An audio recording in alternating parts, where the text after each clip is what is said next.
Bonjour à toutes et à tous et bienvenue pour cette nouvelle vidéo de... Oui, changement de décor. Petite affiche du film Underground de Costa Rica. Excellent film. Et un film beaucoup moins connu qui est réalisé par le auteur et dessinateur de bande dessinée Enki Bilal, Bunker Palace Hotel, qui était son deuxième film, ou son premier film, je ne sais plus, dans les années 85-86. C'est un film intéressant à voir, même si esthétiquement, évidemment, il a un peu mal vieilli parce que Enki Bilal, c'est un univers, c'est une atmosphère, c'est une ambiance. Or, à l'époque, il n'avait pas un budget conséquent pour pouvoir faire ce film, donc malheureusement, visuellement, le film est assez mal vieilli, mais la thématique en reste pas moins intéressante, puisque dans ce film, c'est l'histoire, en fait, d'un régime qui s'effondre, et tous les dignitaires de ce régime se réfugient dans un bunker de luxe, évidemment, sauf que dans ce bunker, eh bien, il va y avoir un espion qui va essayer d'identifier si le fameux président est présent et finalement peut-être décider de son sort, alors qu'à l'extérieur, le pays est en pleine révolution. Ça peut faire éventuellement imaginer des choses. Beaucoup de choses. Premièrement, je voulais vous parler de quelque chose qui est en train de se passer à New York, mais je vais d'abord aborder l'actualité du jour.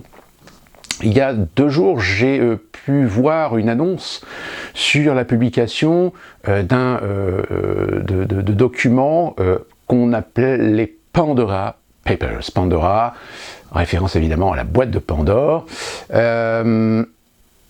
Et évidemment, ces dossiers eh bien, sont dans la lignée de ce qu'on a connu avec les fameux Panama Papers. Vous vous souvenez, ces Panama Papers qui avaient révélé des liens ou des actions ou des implications d'un certain nombre de célébrités, d'un certain nombre de personnalités, aussi bien politiques, des affaires que des célébrités, sur des pratiques tout simplement pour planquer son pognon, pour faire de l'évasion fiscale ou parfois faire des investissements pas forcément très honnêtes, on va dire.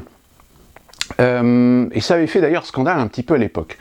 Sauf que le Panama Paper, à l'époque, avait quand même suscité des interrogations.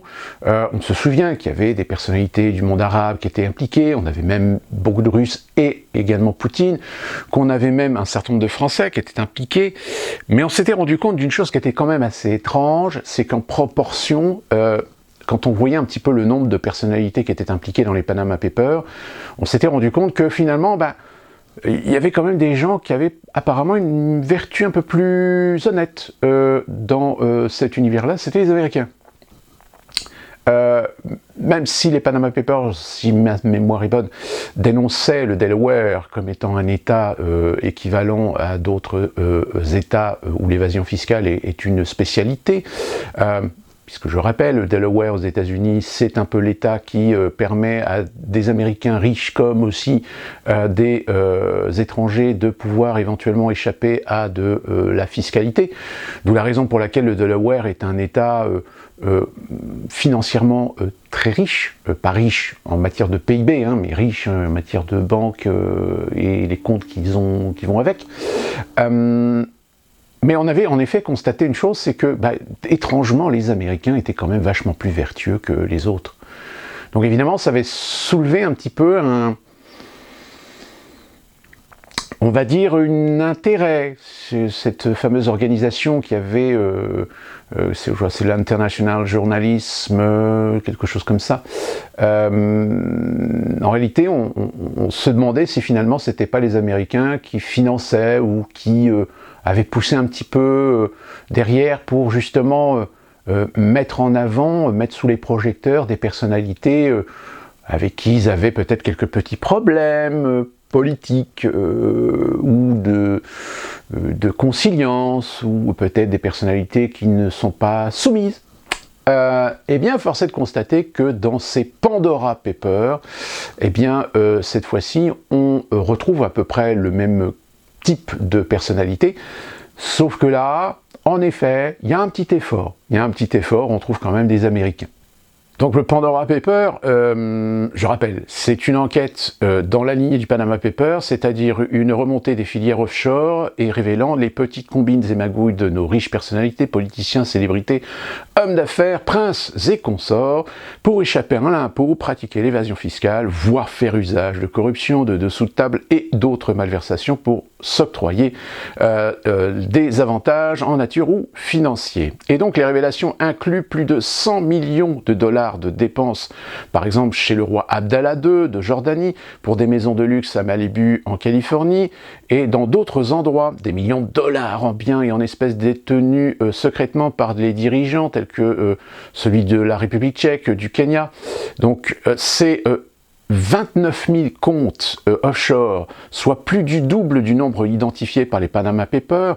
Parmi les titulaires des comptes se trouvent plus de 130 personnes répertoriées comme milliardaires par le magazine Forbes et plus de 330 agents publics dans plus de 90 pays et territoires, soit le double du nombre trouvé dans les documents du Panama Papers. Parmi ces personnalités impliquées, on trouve le roi Abdallah II, Luis Abinader, qui est le président de la République dominicaine, Patrick Hachi, Premier ministre de Côte d'Ivoire, Andris Babis, qui est Premier ministre de la République tchèque, Milos Djukanovic, président du Monténégro, Uhuru Kenyatta, président du Kenya, Guillermo Lasso, président de l'Équateur, Xi Jinping, ancien PDG de Hong Kong, Mohamed Ben Rachid El Maktoum,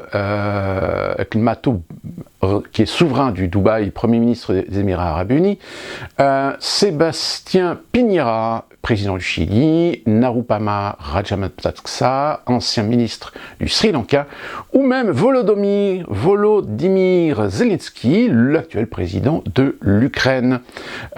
Cette fois, bien que les Russes, alors dans le Panama Paper, en effet, il y avait pas mal de Russes qui avaient suscité un petit peu une réaction de Poutine, justement en disant que peut-être c'était une manipulation, justement supplémentaire de la part de l'Occident.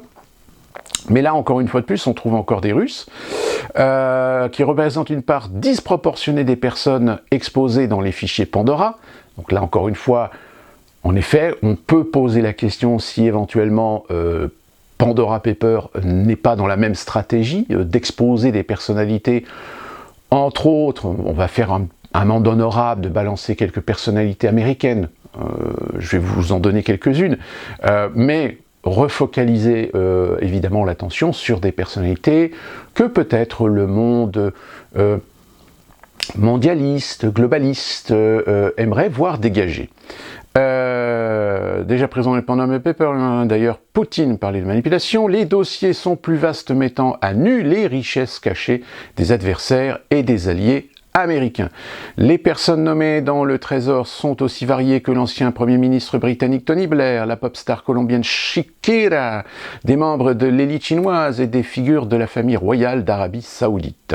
Les citoyens les plus riches des États-Unis, dont le fondateur d'Amazon Jeff Bezos, propriétaire du Washington Post, le fondateur de Tesla Elon Musk, le milliardaire de Microsoft Bill Gates et l'investisseur milliardaire Warren Buffett n'apparaissent pas dans les documents. On se demande bien pourquoi. Là, ce que je viens de vous lire, c'est dans le Washington Post. Hein. Et ils font bien de préciser, hein, Jeff Bezos, propriétaire du Washington Post. Donc on va nous faire croire que Bezos, Bill Gates, Musk, Buffett sont des anges. Donc vous voyez déjà, rien que ça, on se dit, ok, c'est encore une fois de plus une manipulation pour mettre les projecteurs sur des personnalités qui dérangent, qui gênent, ou un avertissement. C'est-à-dire que parce qu'ils n'ont pas exécuté, ils n'ont pas été suffisamment conciliants par rapport à ce que le monde globaliste leur a demandé d'être ou de faire. Les experts financiers ont déclaré que les Uber riches aux États-Unis ont tendance à payer des taux d'imposition si bas qu'ils sont moins incités à rechercher les paradis fiscaux. Mais leur absence dans les dossiers peut également signifier que les Américains très riches se trouvent vers différentes juridictions offshore, y compris les îles Caïmans, et des sociétés différentes de celles représentées dans les documents de Pandora. C'est-à-dire que là, on t'explique que s'il n'y a pas beaucoup d'Américains, c'est parce que Pandora Papers s'est donc consacré à remonter les filières sur 14 agences. Et comme par hasard, ces 14 agences ne gèrent pas les intérêts des Américains, ou tout du moins pas les plus importants. Robert F. Smith, qui est souvent décrit comme le noir le plus riche des États-Unis, et peut-être l'Américain le plus riche dont les avoirs offshore sont abondamment détaillés, Smith a accepté l'année dernière de payer une amende de 139 millions de dollars et a admis avoir caché des fonds à l'étranger et présenté de faux dossiers fiscaux dans le cadre d'un accord de non-poursuite judiciaire avec le ministère de la Justice. L'accord appelle Smith à coopérer dans une affaire distincte contre Robert T. Brockman, un milliardaire texan qui a soutenu Smith financièrement et a été accusé d'avoir caché 2 milliards de dollars de revenus. Smith a refusé de commenter cette histoire. On a aussi par exemple des États. On a le Dakota du Sud, le Nevada et d'autres États ont adopté des lois sur le secret financier qui rivalise avec celle des juridictions offshore. Les dossiers montrent que des dirigeants de gouvernements étrangers, leurs proches et des entreprises transfèrent leurs fortunes privées dans des fiducies basées aux États-Unis. Ça, je vous en avais déjà parlé de ce phénomène, c'est-à-dire que vous avez une guerre aujourd'hui de certains États qui essaient d'attirer les fortunes. Le Texas, par exemple, est en train d'être le principal compétiteur avec le Delaware, dont je vous ai parlé au début de la vidéo. Parce qu'il y a un phénomène qui explique que on a des gens qui ont des fortunes, et ces gens qui ont des fortunes essaient aujourd'hui de s'assurer une sécurité. Et force est de constater que si vous êtes en Europe, quelqu'un de riche, qui avait beaucoup d'argent, je pense qu'il faut être honnête en disant que vous n'allez pas laisser vos fortunes dans des endroits où il y a des risques d'effondrement. Vous allez assurer. Et vous allez aller où? Vous allez aller là où vous avez des réputations d'établissements, de banques qui sauront faire de la discrétion. Or, comme je vous l'avais expliqué dans une précédente vidéo, les États-Unis ont profité des événements du 11 septembre 2001 pour faire pression dans un certain nombre de pays, la Suisse par exemple, pour qu'il n'y ait plus de secret bancaire, pour qu'il y ait de la transparence avec les autorités américaines. Et qu'aujourd'hui, quand vous avez une fortune, vous avez mieux fait d'aller planquer votre fortune là où on sait que il y aura peut-être moins de problèmes avec les Américains, et tout simplement aux États-Unis. Ça concerne éventuellement des fortunes qui sont plutôt atlantistes, globalistes, occidentaux. Parce qu'évidemment, les Asiatiques, eux, savent très bien que, et plus particulièrement les Chinois, que s'ils vont planquer leur argent aux États-Unis, ils vont être considérés comme des traîtres. Donc vous voyez, en réalité, ce que ce Pandora Papers est en train de nous révéler, c'est pas seulement que des gens font ce qui a toujours été fait, ce que certains ont toujours fait, quand ils avaient des richesses, quand ils avaient des fortunes personnelles, mais révèle qu'il y a bien une guerre économique qui va avoir forcément des conséquences à terme. Alors évidemment, pour nous, petits citoyens que nous sommes, avec nos petits salaires, nos petits revenus, nos petits boulots, tout ça nous dépasse. La seule chose qu'on peut constater, c'est l'injustice. C'est-à-dire que nous, lorsqu'on gagne 1000 € qu'on ne déclare pas, si le fisc nous tombe dessus, on est ruiné. On est des criminels. Alors que ces gens le font impunément. Je dirais même sous l'œil, sous le nez, sous la barbe des institutions. Alors, Pandora Papers, certes, fait encore des révélations sur des personnalités qui s'en mettent plein les poches et planquent des fortunes pour ne pas payer des impôts, font de l'évasion fiscale. Et font de l'évasion fiscale dans un pays comme les États-Unis où des États aujourd'hui se font la compétition à celui qui va pouvoir assurer le secret bancaire à ses clients. Donc c'est bien ce qu'on disait, ce que je disais dans certaines vidéos, les États-Unis essaient de renforcer leur PIB en essayant d'attirer les fortunes de ce monde. Les fortunes, comme je vous l'ai dit, atlantistes, globalistes, mondialistes. Et comme je viens de vous le lire, le Washington Post vient de vous préciser que Bezos, Gates, Murdoch, non c'est pas Rupert Murdoch, c'est Buffett, pardon, Buffett, Musk, ne sont pas cités dans les Pandora Papers. Ça devrait mettre la puce à l'oreille quand même. Mais finalement, ce Pandora Paper, peut-être que vous n'en entendrez pas parler. Vous n'entendrez pas parler, ou très peu. Tout simplement parce qu'aujourd'hui, dimanche 2 ou 3, je ne sais plus quelle date on est aujourd'hui, disparition de Bernard Tapie. Le fameux Bernard Tapie. Bon, pas de surprise, puisque ça fait depuis maintenant plusieurs semaines que tout le monde s'attendait à cette issue concernant cette grande gueule. Parce que, qu'est-ce qui a fait la réputation de Tapie? On peut le critiquer, on peut ne pas l'aimer pour ce qu'il a été ou ce qu'il a fait. Je rappelle, Bernard Tapie à l'origine est un homme d'affaires. C'est un homme d'affaires qui a pratiqué, qui a fait, qui a œuvré dans un univers où certaines pratiques dépassent la compréhension du profane. À la seule différence, c'est que Bernard Tapie, à son époque, eh bien, est allé plus loin. Il est devenu médiatique. Il est devenu politique. Il est devenu président de club. Il est devenu gênant. Et quand on commence à devenir gênant parce qu'on est une grande gueule, eh bien, certains ont très rapidement et très aisément et très facilement trouvé des arguments, des preuves, des éléments pour le torpiller. Alors attention, je ne dis pas qu'il avait raison de faire ce qu'il a fait. Il a commis des impairs, il a commis des fautes, il a payé. Mais ce que Tapie a révélé aussi, c'est les combines. Pas seulement les combines dans les milieux financiers, mais les combines aussi dans les milieux judiciaires. Souvenons-nous de l'affaire du LCI, le Crédit Lyonnais.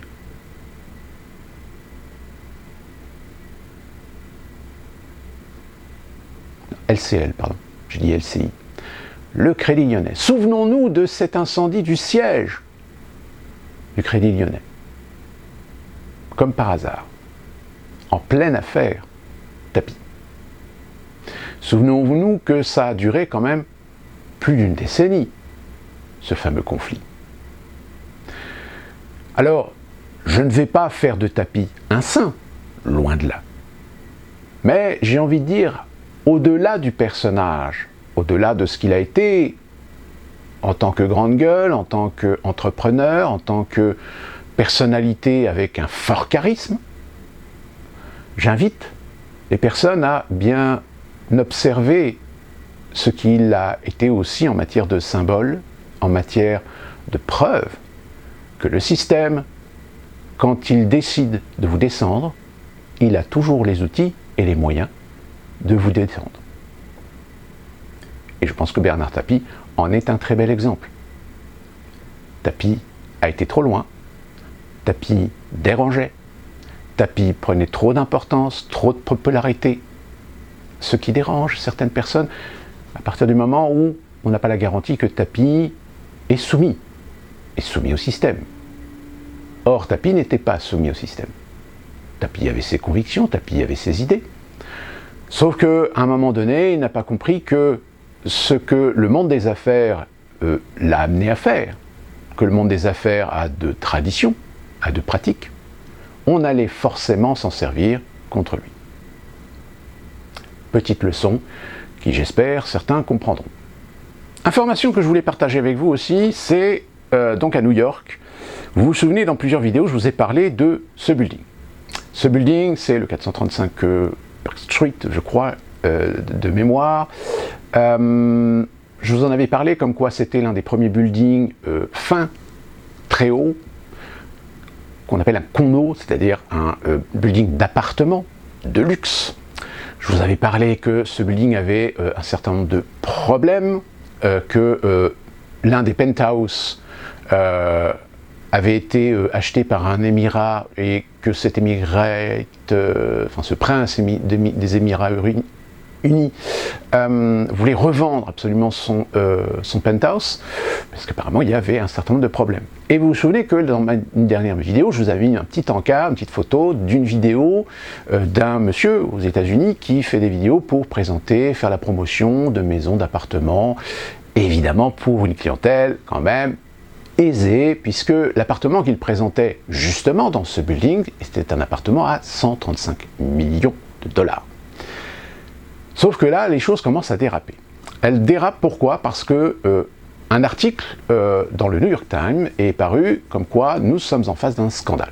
Un scandale qui va peut-être prendre de l'ampleur, tout simplement parce que un des partenaires de financement de cette fameuse tour a décidé de porter plainte contre les sociétés d'engineering, contre les sociétés qui ont construit le building et qui en ont la gestion, la maintenance. Tout simplement parce que depuis maintenant quelques années, il faut savoir que cet immeuble a 6 ans, et depuis tout ce temps, eh bien, les problèmes de tuyauterie, de plomberie n'ont pas été résolus. C'est-à-dire que régulièrement, des plomberies pètent, il y a des inondations dans certains appartements. Pourquoi? Tout simplement parce que l'immeuble est très très haut, donc il faut avoir des pompes pour pousser l'eau, pour mettre l'eau sous pression pour que l'eau arrive au dernier étage.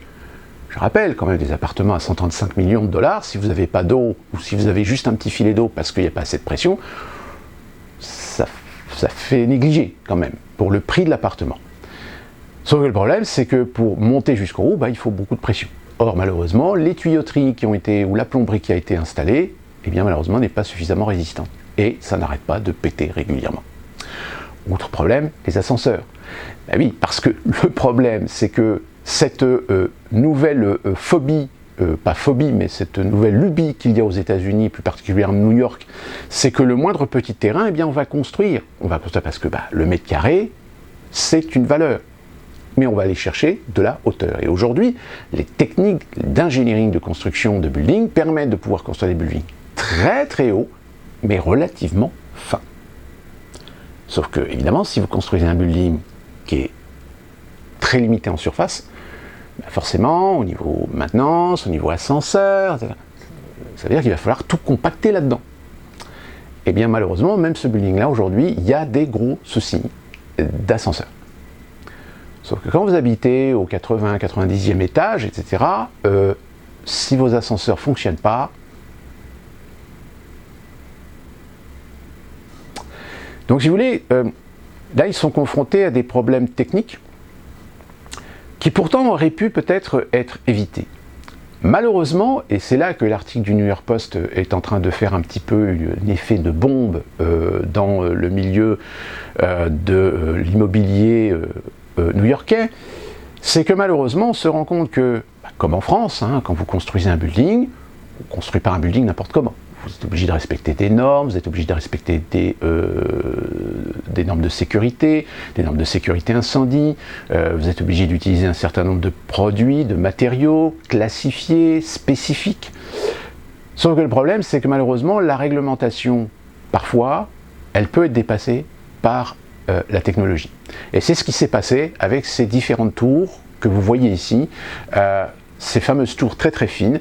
Eh bien, comme elles sont issues d'une nouvelle technologie, de technologie moderne, de technologie innovatrice pour justement l'usage de matériaux, l'usage de conception pour stabiliser au mieux ces buildings, parce que je rappelle, plus c'est haut, plus il y a de prise de vent. Donc, vous pouvez avoir de l'oscillation structurelle. C'est pour ça que dans certains de ces buildings, quand à partir d'une certaine hauteur, vous mettez un contrebalancier au sommet pour justement compenser les variations et les oscillations. Sauf que malheureusement, des fois, c'est pas suffisant. Et malheureusement, quand vos buildings sont en cours de construction, et même au final, vous devez avoir des autorisations. Et vous devez avoir des certificats qui vous permettent d'exploiter votre building. Or, il se trouve que la réglementation, pourtant très précises aux États-Unis. Je rappelle, les Américains détestent le hasard, donc tout est calculé, tout est spécifié, tout est classifié. Sauf que le problème, c'est que leurs réglementations urbanistiques à New York sont obsolètes. C'est-à-dire que certains aspects de ces buildings ne peuvent pas être jaugés ou jugés parce qu'il n'y a pas de texte, ou les textes ne sont pas adaptés. Si bien que pour faire évoluer cette réglementation, eh bien les autorités sont, pour ne pas pénaliser évidemment le business autour de ces constructions de buildings, eh bien donnent des autorisations temporaires. Sauf que, à New York, parmi tous ces nouveaux buildings, eh bien il y en a qui continuent à bénéficier en réalité d'autorisations d'ouverture au public temporaire. C'est-à-dire que, comme en France, quand vous faites construire, vous n'êtes jamais au carré lorsque vous recevez une visite de ce qu'on appelle les commissions de sécurité. Il y a toujours des petits détails. Mais ces petits détails sont plus ou moins secondaires, n'ont pas une dangerosité à terme dans l'exploitation de votre bâtiment. Et de ce fait, vous avez un laps de temps qui vous est donné pour effectuer les travaux, les modifications, voire les restaurations, les modernisations, etc. Sauf que malheureusement, vous avez aussi derrière des intérêts économiques. Et parfois, les intérêts économiques, suivant les relations, des intérêts, des conflits d'intérêts, etc., ça peut jouer sur les administrations. Et des fois, certaines administrations ont pu donner des autorisations alors que logiquement, elles n'auraient pas dû les donner. Parce que les bâtiments ne sont pas finis, parce que les bâtiments n'ont pas assuré, je dirais, tous les critères. Bon, je vous rassure, l'immeuble ne va pas s'effondrer du jour au lendemain, sur vraiment l'essentiel, sur le plus important, comme il y a des responsabilités qui sont engagées, personne n'est prêt à assumer les responsabilités sur des contrôles de structure, des contrôles d'infrastructures, des contrôles de matériaux, etc. Où là-dessus, on est très carré. Ça ne veut pas dire qu'il y a des fois, je veux dire, soyons honnêtes, les contrôles ne vont pas se faire sur toute la structure. On va simplement regarder les documents, etc. Ce qui avait été un petit peu soulevé d'ailleurs sur le problème du World Trade Center lors des événements du 11 septembre 2001, c'est-à-dire qu'il y a eu apparemment, je dis bien apparemment, sur les documents de référence, sur la qualité de l'acier, il semblerait que certaines études sur les poutrelles auraient révélé qu'en réalité, les poutrelles avaient été coulées dans un acier qui ne correspondait pas à ce qui était contractuellement et aux normes établies. Voilà, pour juste vous donner un exemple. C'est que malheureusement, voilà, si un fournisseur d'acier, de poutrelles en acier, vous dit voilà, je vous fournis de l'acier de telle qualité, tel composé, tel machin, etc. Si personne vérifie de temps en temps aléatoirement pour savoir si c'est bien les composants, si l'acier correspond bien aux fiches techniques de l'acier, voilà, je veux dire, c'est malheureux, mais ça peut être aussi la cause de certaines catastrophes, en règle générale. Donc ceci étant précisé, ils se sont rendus compte que finalement les réglementations étaient obsolètes. Donc du coup, vous avez aux États-Unis, à New York, des buildings qui s'ouvrent, où il y a des locataires, des propriétaires qui achètent des appartements, qui vivent dans ces buildings, alors qu'en réalité ces buildings, n'ont peut-être pas en réalité ne correspondent pas en réalité à des critères ou à des normes pour pouvoir être ouverts au public.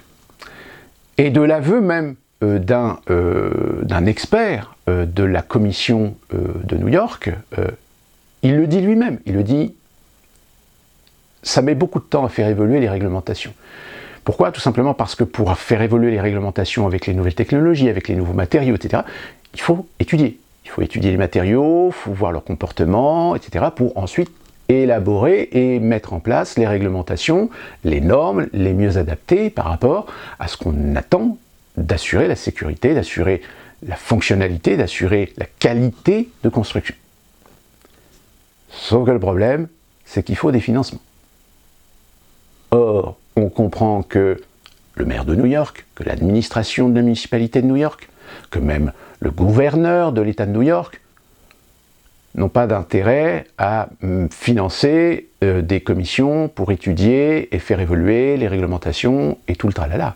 Parce que ça rajouterait peut-être des contraintes à ce que des gens viennent investir à New York. Et il le dit lui-même, ce monsieur, il dit en réalité, la réglementation, la seule façon de la faire évoluer, c'est quand il y a une catastrophe. C'est-à-dire qu'il faut une catastrophe pour faire un constat de fait et dire, bon, là, il faut faire évoluer la réglementation. Voilà. Alors pourquoi je vous raconte cette petite histoire ? Tout simplement parce que c'est ce qui se passe en France. Alors inversement, là en France, on a des infrastructures un peu plus sérieuses. Si aux États-Unis c'est très technocratique, malheureusement, sur le terrain, c'est une autre histoire. C'est-à-dire que par exemple, dans les restaurants, vous avez comme en France des contrôles d'hygiène, sauf que les contrôles d'hygiène, très souvent, les inspecteurs sont invités à être souples. Parce que s'ils faisaient véritablement un vrai contrôle d'hygiène, on peut dire que les 2/3 des restaurants aux États-Unis ne dépasseraient pas les 70% de qualité. Donc ça nuit au business. Qui dit business, dit taxe. Qui dit taxe, moins de rentrée fiscale. Eh ouais. Alors en France, on est un peu plus pointilleux sur ces choses-là. Sauf que, inversement qu'aux États-Unis, on n'a pas joué forcément sur le manque d'évolution des réglementations. Je rappelle, en France, on a des réglementations à la fois nationales, mais aussi des réglementations qui sont imposées par la Commission européenne. Vous réduisez le personnel. Il y a moins d'inspecteurs.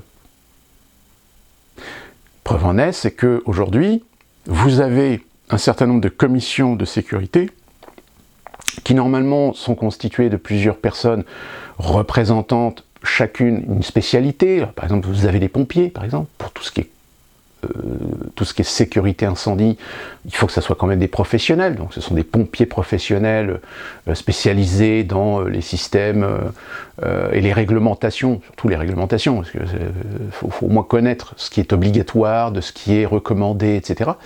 Lors de la vie du bâtiment, on fait des tests, etc. Et vous avez des représentants de l'administration, de la fonction publique pendant cette commission. Ce qui est assez amusant d'ailleurs, parce que des fois, vous sentez bien qu'il y a des personnes à qui on leur dit, surtout, soyez souples, soyez cool. Et parfois, on fait l'impasse un peu sur certaines choses, parce que derrière, il y a quand même l'impératif économique. Donc là-dessus, on rejoint un peu ce qui se passe aux États-Unis. Mais, pour ce qui concerne les petits restaurants, par exemple, les petits restaurateurs, les commerces indépendants, etc., eux, ils n'ont pas de bol, parce que c'est eux qui se ramassent en règle générale, les inspecteurs qui, eux, vont leur casser les couilles sur des conneries. Alors, je ne dis pas qu'il ne faut pas. Au contraire, je pense qu'en France, on a tous eu cette expérience d'un resto où, quand on regarde un peu dans les cuisines, ou quand il suffit de visiter les toilettes, on se rend compte qu'au niveau hygiène, il y a peut-être un petit problème. Aux États-Unis, tous les restaurants ont l'obligation d'afficher le dernier rapport d'hygiène qu'ils ont reçu. C'est obligatoire. En France, je ne sais pas, je n'ai pas souvenir que les restaurateurs affichent le niveau de qualité d'une visite de commission d'hygiène et de sécurité dans leur établissement. Néanmoins, il y a certains établissements, on a tous cette expérience, on se dit non, ce restaurant-là, au niveau hygiène, il y a un problème. Pourtant, ils sont toujours ouverts. Moi, j'ai eu des expériences où j'ai connu des restaurants où il ne fallait pas y manger, sinon vous ressortiez, vous finissiez le lendemain sur les toilettes. Eh bien, ces restaurants-là ont finalement été fermés pour des questions sanitaires, mais ça a mis du temps. Ça a mis du temps, pourquoi ? Parce que il y a eu des fois des visites complaisantes, consensuelles, etc. Et donc, pour ce qui concerne les bâtiments, c'est pareil. Sauf que, là aussi, l'intérêt économique commence à primer sur la sécurité. Preuve en est, c'est qu'aujourd'hui, qui a l'expérience de venir habiter dans un appartement d'un immeuble tout neuf et de se rendre compte d'une multitude de défauts, dont certains défauts était quand même voyant lors d'une visite de sécurité.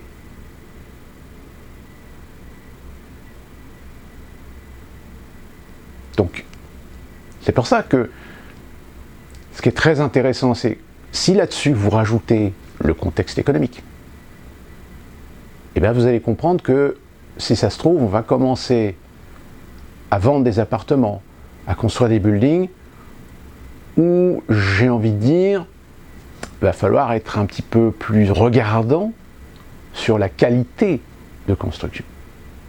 C'est pour ça que je vous donne l'exemple de New York, parce que c'est des buildings, c'est pas des HLM qui construisent. C'est des buildings, c'est de la spéculation immobilière, où on a l'intention de vendre des appartements à des riches. Donc quand un riche, comme je vous l'ai dit sur le 435 Street, je ne sais plus quoi, ce fameux appartement à 135 millions, quand vous payez un appartement 135 millions, donc en résidence, vous payez pas l'appartement, vous payez aussi toute la structure, les services, etc. Que vous payez aussi. Il y a des charges que vous payez tous les mois. Quand vous payez 135 millions, vous avez une exigence de qualité. Alors quand vous payez un appartement dans ce genre de building 5, 8, 10 millions, et que toutes les semaines vous êtes emmerdé parce que l'ascenseur est en panne, parce que la plomberie pète, parce qu'il y a des surtensions, des sous-tensions électriques, ou parce que vous vous rendez compte que finalement quand il y a de grands forts vents, même avec les contrebalanciers, même avec toutes les technologies modernes, vous savez aussi bien que moi qu'il y a des fois certaines personnes qui ont une certaine sensibilité de par l'équilibre. Par exemple, moi j'ai un sens assez accentué de l'équilibre, donc je peux ressentir des fois des variations, etc. D'ailleurs, il a fallu que je m'habitue, là où je travaillais en France avant, parce que ma régie était suspendue au toit, on appelait ça une casquette, mais c'était suspendu au toit, et forcément quand il y avait du vent, la casquette, le toit, bougeait. Et mon bureau, lui, bougeait aussi. Donc,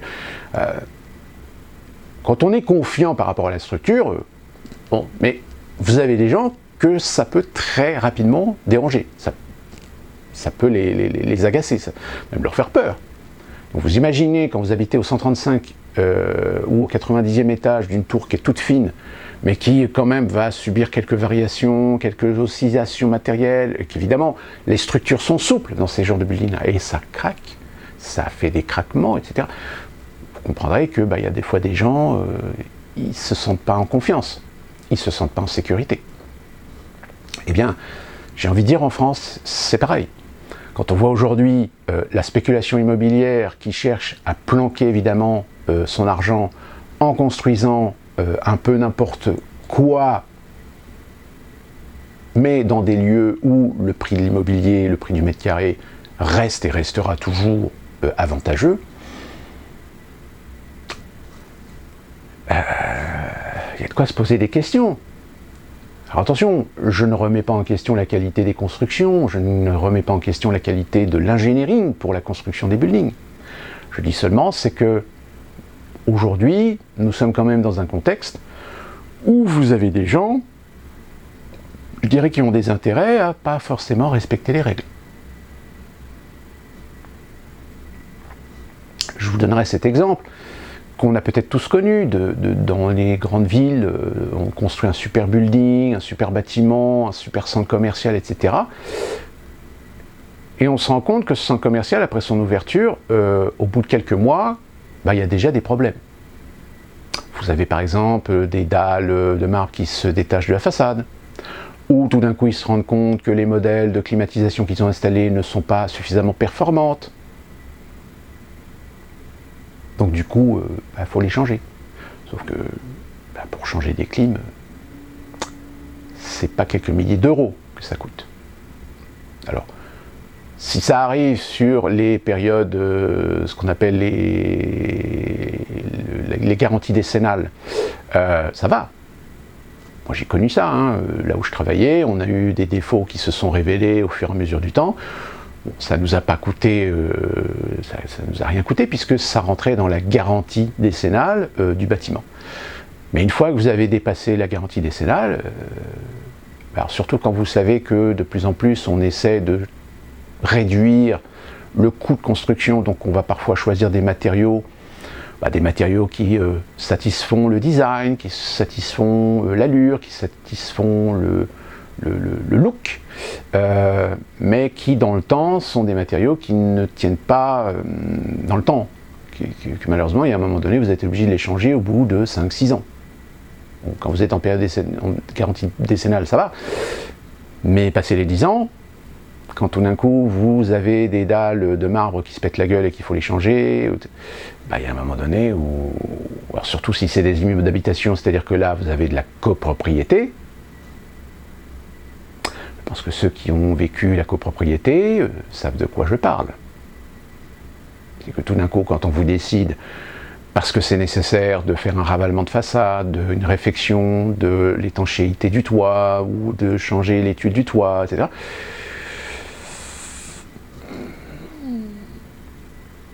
vous regrettez d'avoir acheté un appartement dans une copropriété. Alors en plus, si vous achetez dans une copropriété d'un immeuble moderne, mais qui a été construit à la va-vite, avec des matériaux qui ne sont pas conformes, parce que les sociétés ont voulu faire des économies et que la commission de sécurité a fermé les yeux, forcément, le jour où vous les revendre, vous perdez de l'argent. Donc, tout ça pour vous dire que si demain vous décidez d'être propriétaire, réfléchissez bien. Prenez le temps, renseignez-vous. Faites très attention parce qu'aujourd'hui vous avez beaucoup de promoteurs immobiliers, vous avez beaucoup de vendeurs ou d'agences immobilières qui vont de plus en plus essayer de vous cacher les défauts, de vous cacher les problèmes ou voire même les devenirs de certains frais qui vont vous tomber sur le coin de la cafetière tôt ou tard, parce que ça, c'est important. Et je sais que malheureusement, aujourd'hui, il y a beaucoup de jeunes qui, quand ils décident d'acheter, ne font absolument pas attention à ce genre de détails. Et après, c'est les mêmes qu'on voit passer chez Julien Courbet, parce qu'ils se sont fait arnaquer, parce qu'ils n'ont pas fait attention, parce qu'ils ne savaient pas, etc.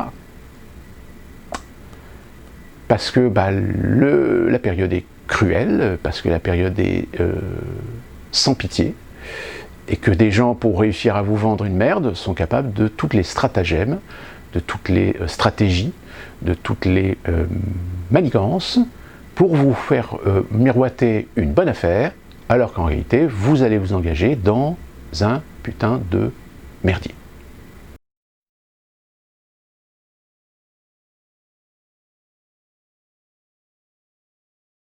On se fait plaisir quand on toute agressivité, on se fait plaisir à ses militants. Les Français ont horreur de ça. Oui, pour tous les meetings, on parle entre nous là. Ah oui, oui. Vous avez eu la même chose. Bien sûr. Tu vas le plier. Oui, naturellement. Mais ça, c'est les militants. Moi, je veux Oui, pas de chose. absolument. Alors, Mais l'ensemble des Français, c'est pas tous, pas tous les militants. non, bien sûr, ceux qui gueulent. J'espère que vous ne vous êtes... Et pour terminer cette vidéo, eh bien, je fais un petit rajout à ce que je fais hier, que vous venez de voir, parce qu'aujourd'hui, lundi, eh bien, le gros événement du jour, c'est depuis midi 10, Facebook est en rade depuis maintenant plus d'1 heure. Facebook, c'est Facebook, Instagram et WhatsApp.